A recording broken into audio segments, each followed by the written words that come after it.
Hello students, welcome back to my channel. कैसे हो आप सब? उम्मीद करती हूँ बेटा सभी अच्छे होंगे और अपना ख्याल भी रख रहे होंगे। तो बेटा आज हम करने जा रहे हैं अपनी वर्कशीट नंबर 61 9th क्लास के बच्चों के लिए। साइंस की है बेटा, 27 तारीख की है, इंग्लिश मीडियम में, जिसमें हमारा चैप्टर चला हुआ है स्ट्रक्चर ऑफ एटम। आज हम पढ़ेंगे बोर मॉडल ऑफ एटम। हमने बेटा थॉमसन मॉडल ऑफ एटम और रदरफोर्ड मॉडल ऑफ एटम पढ़ चुके हैं, ठीक है। आज ये बोर मॉडल ऑफ एटम में हम क्या पढ़ेंगे बेटा? जो रदरफोर्ड की कुछ कमी रह गई थी उसको दूर किया गया था इस मॉडल में। तो जिज्ञासा दीदी ज्ञान पूछ रहा है, according to the Rutherford's model of atom the atom should be highly unstable. तो जो रदरफोर्ड का मॉडल जो उसने बताया था बेटा, उसके अकॉर्डिंग हम देखें तो उसने कहा था कि इलेक्ट्रॉन रिवॉल्व करते हैं, ठीक है, इतना बोल दिया था। लेकिन अब रिवॉल्व करते हैं, उसके चारों तरफ चक्कर लगाते हैं, तो वो एक बार तो क्या होंगे, उनकी एनर्जी लॉस होने के बाद वो गिरने चाहिए क्या नाम है, न्यूक्लियस के अंदर। बट ऐसा नहीं होता, वो तो स्टेबल रहता है, उनको तो अनस्टेबल हो जाना चाहिए। How the stable existence of an atom is possible and explain. तो ये कैसे पॉसिबल है कि वो स्टेबल भी हैं और रिवॉल्व भी कर रहे हैं। तो इसी चीज़ को दूर करके उन्होंने बताया था कि उन्होंने बोर मॉडल ने, ठीक है। बोर मतलब नील बोर थे बेटा साइंटिस्ट, उन्होंने बताया था अपने मॉडल के थ्रू। Gyan we learn that Rutherford's model of atom have some drawbacks like revolution of the electron in the circular path is not expected to be stable. So in order to overcome the objection raised against Rutherford's model of atom, Niels Bohr, the another scientist, put forward his model of an atom known as Bohr model of atom। तो उन्होंने अपना model निकाला बेटा जिसमें उन्होंने इस कमी को दूर किया। तो कैसे किया बेटा? देखो क्या था वो। Niels Bohr postulated his model of an atom in 1922 with two main features as follows। तो उन्होंने अपने टू मेन फीचर्स को ध्यान में रख के अपना जो मॉडल है वो बनाया था, ठीक है। Inside atom the electrons revolve around the nucleus only in a certain special orbits called discrete orbit और shells as they have different energy levels. तो उन्होंने कहा कि इलेक्ट्रॉन रिवॉल्व तो करते हैं, लेकिन वो एक स्पेशल ऑर्बिट के अंदर क्या नाम है, रिवॉल्व करते हैं, जिनकी जो एनर्जी होती है वो डिस्क्रीट होती है, एक निश्चित होती है, ठीक है। और सेल्स भी उनको बोला जाता है, ठीक है। दे हैव डिफरेंट एनर्जी लेवल, और हर एक लेवल की एनर्जी भी अलग होती है, ठीक है। तो जब उनकी एनर्जी कम होती है तो वो दूसरे वाले में आ जाते हैं, दूसरे से ज़्यादा होती है तो दूसरे वाले में चले जाते हैं, ठीक है। तो an electron does not radiate energy during their revolution in these discrete orbit and energy shells around the nucleus. और जो इलेक्ट्रॉन्स होते हैं वो अपनी एनर्जी को लूज़ नहीं करते हैं इन डिस्क्रीट ऑर्बिट्स के अंदर, ठीक है। It can only jump from one orbit to the another orbit by losing or gaining only a fixed amount of energy। एक फिक्स्ड अमाउंट में ही उनकी एनर्जी रिलीज होती है, जिससे क्या होता है, अगर मान लो इसकी कुछ एनर्जी और इसकी कुछ एनर्जी है, अगर उसकी एनर्जी लॉस होगी या तो वो इसके बराबर होती है, या वो इसके बराबर होती है, या वो इसके, तो जैसे ही इसके बराबर होती है तो वो इलेक्ट्रॉन इसमें आ जाता है, अगर इसके बराबर लूज होती है तो वो इसमें आ जाता है, इसके बराबर होती है तो इसमें आ जाता है, ठीक है। इस तरीके से होता है, वो अनस्टेबल नहीं हो पाता, वो स्टेबल ही रहता है, इलेक्ट्रॉन इधर आ जाता है, ठीक है। हर नेम दीज ऑर्बिट। और बेटा देखो, अब इसमें ज़्यादा हो जाएंगे तो एक अदर इलेक्ट्रॉन क्या करता है, जैसे वो यहाँ पे आया तो वो वहाँ पर चला जाता है, जो उसने एनर्जी रेडिएट की वो एनर्जी को ये इलेक्ट्रॉन ले लेते हैं, और बाकी जो रहते हैं वो एनर्जी गेन करके वहाँ पहुँच जाते हैं उसकी जगह पर, ठीक है। तो इस तरीके से वो स्टेबल रहता है। ये आके आप बड़ी क्लासेज में पढ़ोगे बेटा डिटेल में। Her name these orbit shells of energy levels as, और उन्होंने इन सेल्स को क्या नाम दिया बेटा? K shell, L shell, M shell और एन सेल, मतलब इस तरीके से सेल्स के नाम दे दिए, ठीक है। और न्यूमेरिकल फॉर्म में n=1, n=2, n=3, n=4 and so on, okay. अब बेटा एक और बात, जो आउटर मोस्ट था, outer most orbit is an atom, in an atom is called valence orbit. तो जो ये आउटर मोस्ट ऑर्बिट होता है बेटा, ये वाला यहाँ पर ये दिखाया गया है। अब इस वाले में देखिए, हाइड्रोजन वाले में तो ये सिंगल ही है, तो यही इसका आउटर मोस्ट भी हो जाएगा, ठीक है, इसमें एक ही ऑर्बिट होता है। सोडियम वाले में बेटा देखो 3 ऑर्बिट हैं, तो इसका जो ये तीसरे वाला है ये आउटर हो जाएगा, इसमें 4 है तो ये 4 वाला हो जाएगा, ठीक है। तो इसको बोलेंगे वैलेंस ऑर्बिट, इसको भी और इसको भी, okay. Electrons present in it is called valence electron, और जो इलेक्ट्रॉन इस आउटर मोस्ट में प्रेजेंट होंगे वो क्या कहलाते हैं? Valence electron. तो इस सोडियम वाले में बेटा एक है तो ये वाला इसका वैलेंस इलेक्ट्रॉन हो गया, हाइड्रोजन वाले का यही है बेटा तो यही इसका वैलेंस इलेक्ट्रॉन हो गया, ठीक है। अब the maximum number of electron which can revolve in the energy cells is fixed and given by the formula 2n square, where n is the orbit number और energy level index 1 2 3 4, ठीक है। अब क्या बोला गया बेटा, जो इलेक्ट्रॉन्स होते हैं हर ऑर्बिट के अंदर फिक्स है कि किसके अंदर कितने आएंगे, जैसे इस वाले के अंदर सिर्फ 2 ही आएंगे और इसके अंदर 8 आएंगे, इस तरीके से फिक्स है। So the maximum number of electrons in different shells can be calculated as, तो बेटा इनको क्या किया जाता है, 2n² के फॉर्मूले से कैलकुलेट किया जाता है, जहाँ पर n क्या है, ये सेल का नंबर बता रहा है कि वो कौन से सेल की बात हो रही है। ठीक है, तो देखो बेटा अगर हम क्या करें, फर्स्ट सेल की बात करेंगे तो हम यहाँ पर क्या करेंगे, n की वैल्यू 1 पुट कर देंगे तो क्या आ जाएगा 2, तो इसमें 2 इलेक्ट्रॉन आएंगे। अगर हम सेकंड सेल की बात करते तो हम n की वैल्यू कितनी पुट कर देंगे 2, तो यहाँ पर कितने आ जाएंगे 8 इलेक्ट्रॉन आ जाएंगे। ठीक है, इस तरीके से m में 18 आ जाएंगे and so on. The maximum number of electron date can be accommodated in outer most orbit is 8 electron, यानी कि ऑक्टेट रूल के अकॉर्डिंग। बेटा एक ऑक्टेट रूल है, ठीक है, जो कि आप अपनी 10th क्लास में भी पढ़ोगे इसको। इसके अकॉर्डिंग क्या होता है बेटा कि जो इसका क्या नाम है, ये आउटर मोस्ट इलेक्ट्रॉन सेल होता है, इसके अंदर सिर्फ 8 इलेक्ट्रॉन आएंगे। इसका ये वाला है तो इसके अंदर इस वाले में 8 इलेक्ट्रॉन आ सकते हैं, इससे कम, इससे ज़्यादा नहीं आएंगे अगर ये आउटर मोस्ट है। अब इस वाले में बेटा क्या है, ये वाला आउटर मोस्ट है तो इस वाले में 8 से कम ही आएंगे, तो इसमें बेटा 1 ही था इसके पास तो 1 आ गया। अगर इसके पास 9 होते तो इसमें क्या होता, ये आउटर मोस्ट नहीं रहता इसका फिर। ठीक है, कुल मिलाकर ये कहना चाह रहे हैं अगर किसी एटम के अंदर 3 है, ठीक है, तो ये इसका आउटर मोस्ट हो गया। तो इसमें बेटा इसके अकॉर्डिंग क्या होना चाहिए, इसमें तो 2 आ गए, इसमें 8 आ गए, और इसमें कितने आने चाहिए, तीसरे वाले में 18 आने चाहिए, लेकिन ये इसका आउटर मोस्ट है तो इसमें 18 नहीं आएंगे, सिर्फ 8 ही आएंगे। ओके, तो ये बात है, किसी भी सेल के आउटर मोस्ट सेल में क्या होंगे, 8 इलेक्ट्रॉन ही आएंगे बस। अब बेटा एक और बात, एक और हम पढ़ेंगे सब atomic particle neutron.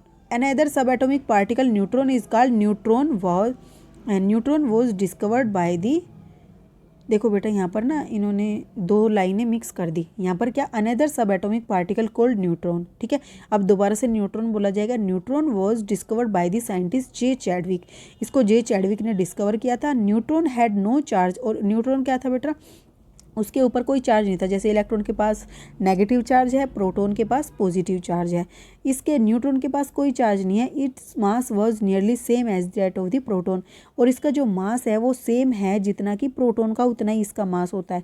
Neutron is represented by N, और इसको एन से डिनोट करते हैं।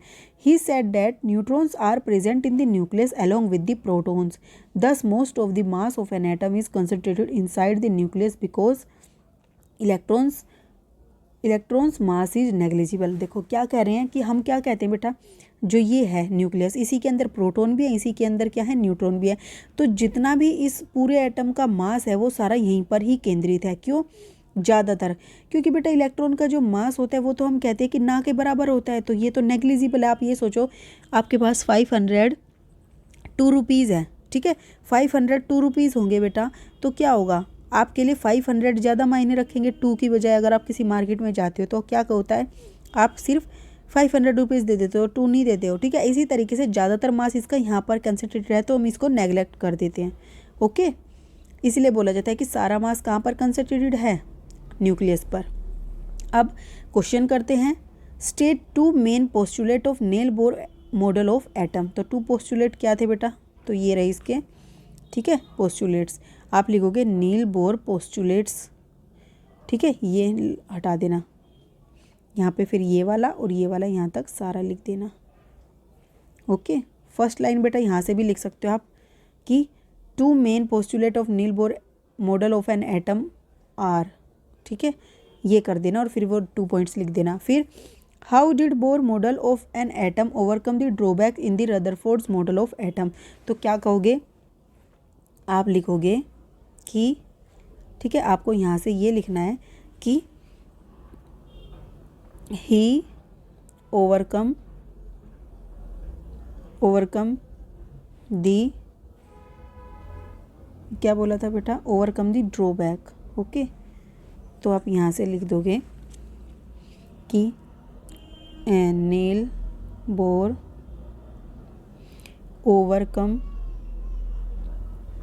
दी ड्रॉबैक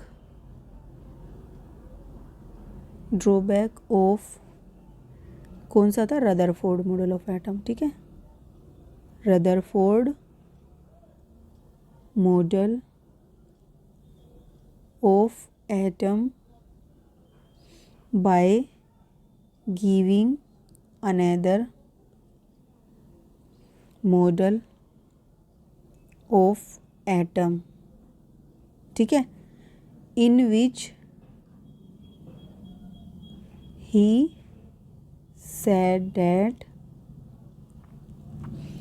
electrons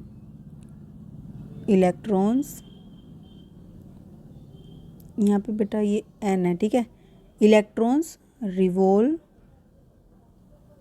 अराउंड, स्पेलिंग देख लेना बेटा, अराउंड आ रही है, रिवॉल्व अराउंड न्यूक्लियस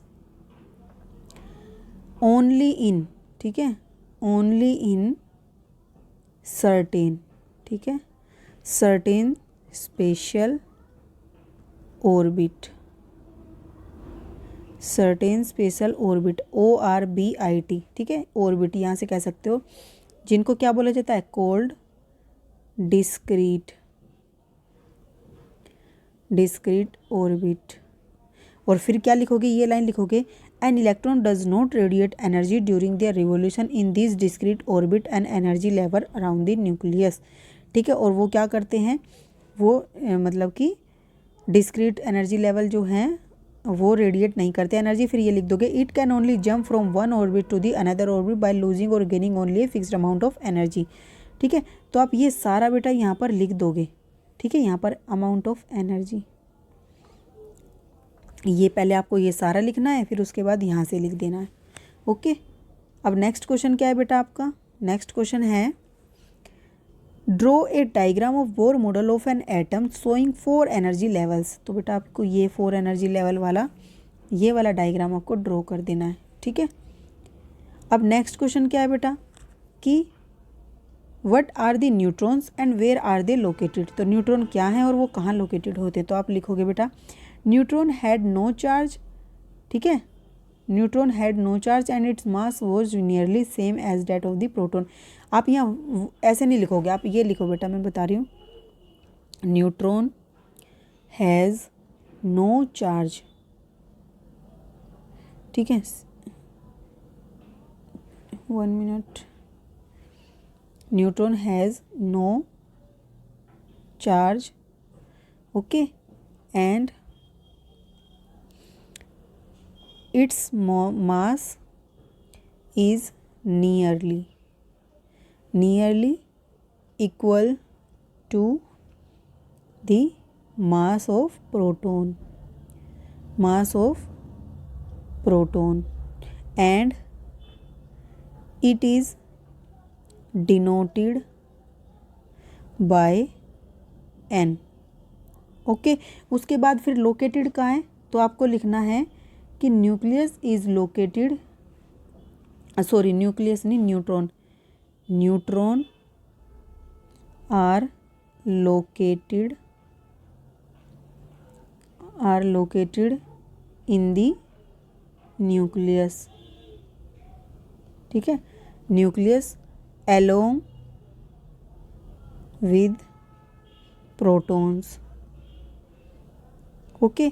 तो देखो, neutrons has no charge and its mass is nearly equal to the mass of the protons, ठीक है, and it is denoted by N, neutrons are located in the nucleus along with the protons, ठीक है। तो इस तरीके से आपको लिख देना है ये। आपका नेक्स्ट क्वेश्चन क्या है बेटा कि व्हाट इज वैलेंस ऑर्बिट और सेल्स और वैलेंस इलेक्ट्रॉन्स। तो क्या होता है ये, तो देखो बेटा यहाँ से पढ़ोगे, outermost orbit in an atom is called valence orbit and electrons present in it are called valence electron. तो आप ये लिख दोगे सारा, ओके। तो ये थी बेटा आपकी आज की वर्कशीट। उम्मीद करती हूँ आपको अच्छे से समझ आ गई होगी। फिर भी कोई डाउट हो तो कमेंट बॉक्स में पूछ लेना। इस वीडियो में इतना ही। अपना नेक्स्ट टॉपिक हम अपनी नेक्स्ट वीडियो में करेंगे। तब तक के लिए ऐसे हंसते रहिए, मुस्कुराते रहिए, पढ़ते रहिए और आगे बढ़ते रहिए। Thank you.